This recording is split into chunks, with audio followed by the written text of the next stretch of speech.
morning, guys, and welcome back to week 2 of It's Personal. Now, to start this week off, I'm going to share with you something that I really loved when I was starting off secondary school. I really loved wrestling. At the time, it was the WWF, and I was mad into it. Like, I had the action figures. I probably had the action figures for a little bit longer than maybe I should have had the action figures, but I had t-shirts. We used to all get together in the back garden and have mad Royal Rumble sessions. I was mad about it. It was something that was really personal to me, and because I thought it was personal to me, I kind of assumed that everybody else found it personal to them and they were into it as well. And for small amounts of time that probably was the case, but actually as time went on and things moved, different things came in and different things were in fashion or out of fashion, people moved on, and maybe I didn't, but yet I still thought that because it was something that I loved, that they should love as well. Maybe something of that resonates with you. Maybe you're still loving the fidget spinner, but yet everybody has moved on from it for the past couple of years. But ultimately that doesn't matter, does it? Because it's something that you love. It's something that is personal to you. So you're ultimately going to show that to people, right? So this is what I mean. So I don't know if you can see what I'm wearing, but I'm wearing a Marvel t-shirt. And because I'm wearing my Marvel t-shirt, I'm probably portraying to you that actually I'm somebody who really likes Marvel films. And I am.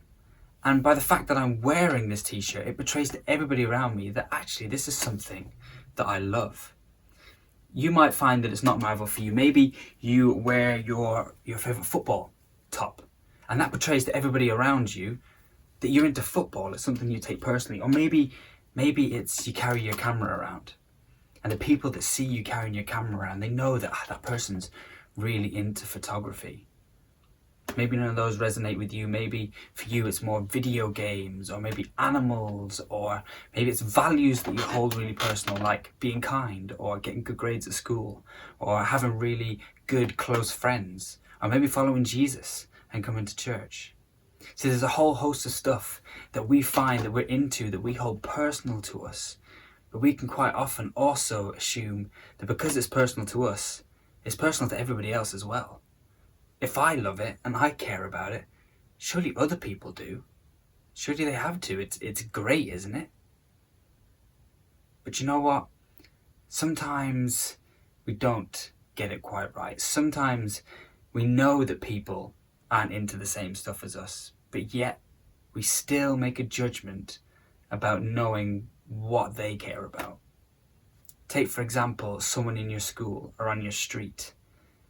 You don't know them, but yet you think that you do. But yet you haven't taken the time to get to know them personally. Let's get real for a moment here. The truth is, we have all done this. We have all done this, and I bet you right now you can picture somebody that you know that you think you have all figured out. That you've made a judgment on them, that you know them personally, what they like, what they don't like, what they're into, and you've decided and made a decision on that. It's easy to do. We all do it. We have all done it. It's easy to think that we have people figured out. And it may seem harmless on the surface, but actually I think it's quite a big deal. I think it can actually bring about quite a bit of hurt for ourselves and for other people as well. Because you see, the people that we hang out with, we tend to keep our circles with people that we know, share the same values as us, or like the same thing as us, or look the kind of same way as us, because it's easy, isn't it?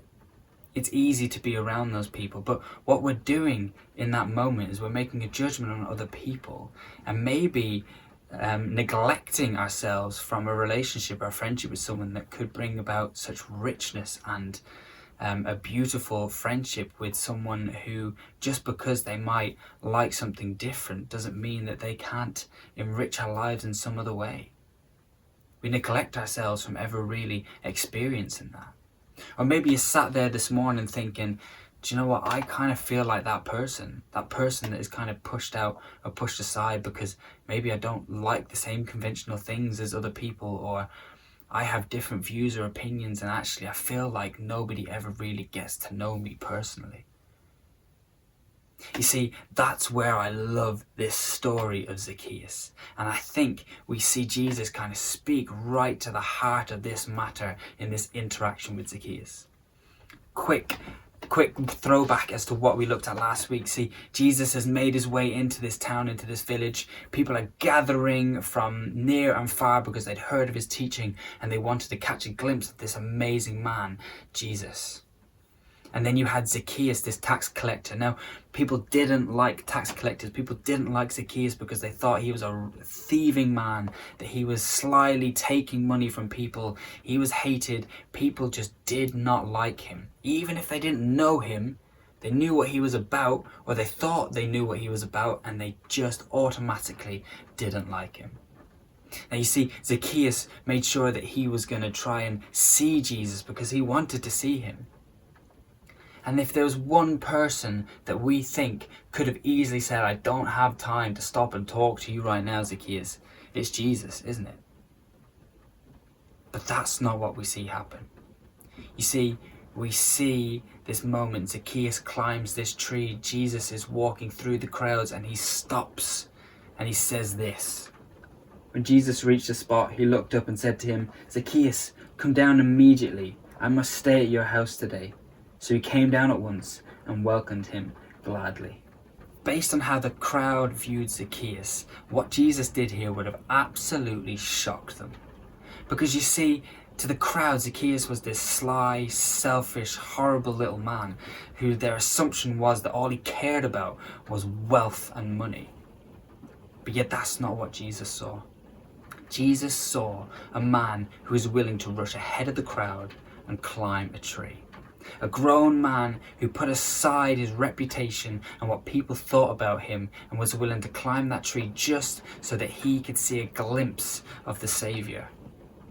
A man who was so desperate to find hope, so desperate to find this hope that he was willing to climb that tree just to catch a glimpse of the man who he thought could give it to him. Now you see, the crowd had already made this assumption. They saw him as this sinful, horrible traitor. But yet that's not how Jesus saw him. Jesus saw past all of that. Jesus made it personal because Jesus knew what mattered. Jesus knew what was at the heart of who Zacchaeus was and actually what really mattered to him. And you know what? Jesus does the same to us. Jesus looks past the exterior, looks past, the assumptions or our street cred or whatever it is that kind of protects us. He sees right down to the core of who we are and sees what matters to us. So the next time you're feeling alone, or the next time you're feeling misunderstood or not cared about or kind of judged, just remember that Jesus knows who you are. Jesus knows the real you, knows your world, knows what matters to you. Jesus knows the real you, not the you that people think they know. Because it's personal. It's personal because Jesus knows what matters to you. So what can we take from this? What can we learn from Jesus' example? Well, I think there's two things that we can take. One for ourselves and one for others. Firstly, I think it's about making it personal and taking what matters to you and speaking to Jesus about it.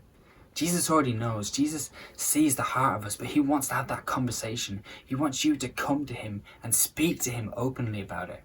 Share your thoughts, share your love, share your passions with him. Invite him to speak into those. Because the more we share with him, actually you'll find the more that passion grows for that thing. The more that you'll come to understand it, the more it will kind of really become something that truly, truly matters to you. So speak to him about it. Pray to him about it. Write down what he says about it. See if you can find scriptures in the Bible that might back those passions as well. Open that dialogue. Maybe you're actually sat here and you're thinking, do you know what? I've got some hobbies, I've got some things that I like to do, but I'm not actually really sure what at the core matters to me. I can't quite put my finger on it. I don't know what it is. And do you know what? Honestly, I get it. I find myself asking the same question constantly. And I think things constantly move and change. And I think that's why it's really important that we just open up that dialogue. We sit and we pray and we talk to Jesus and we try to get to the understanding of actually what really matters to me. Speak with those people around you as well that are trusted to you, maybe a youth leader or a parent or somebody who can help speak into those situations. But ultimately, open that dialogue. Open that dialogue and you will find what really matters to you. And secondly, with others, I think we learn from Jesus's example here. He made it personal. He pushed aside what people's assumptions or what people thought they knew of Zacchaeus, and he stepped out and wanted to get to know him because he knew what mattered. And I think he calls us to do the same. I think he calls us to push aside assumptions that we make on people and actually maybe spend some time getting to know them. Now, I'm not saying that absolutely everybody that you're ever going to come into contact with you need to get to know or you need to become friends with, because we haven't got the capacity to do that. And I don't think that's what Jesus is saying here. I think what he's saying is that don't make judgments on people. Don't decide not to get to know somebody because you think you know about them. So you might have that person in your mind, that person who you've made that assumption over. And I challenge you, actually, maybe invite them to get involved in something. Maybe open up that dialogue and seeing how they are. I know it's difficult at the moment with us not being in school and everything kind of being online, but that doesn't mean that we can't make a connection with them. It doesn't mean we can't just drop them a, how are you doing, how are you finding this? It may seem out of the blue to them to begin with, but actually once you move past those assumptions and actually just want to find out who they are, something really beautiful could come from it. So guys, that's my challenge to you this week. And also open up that dialogue, get praying, get chatting to Jesus about what matters to you. And if you're not sure yet, that's okay. It will come. So guys, have a great week. I hope that you guys stay safe, and I'll see you next week for part 3 in our personal series. Take it easy. Bye-bye, guys.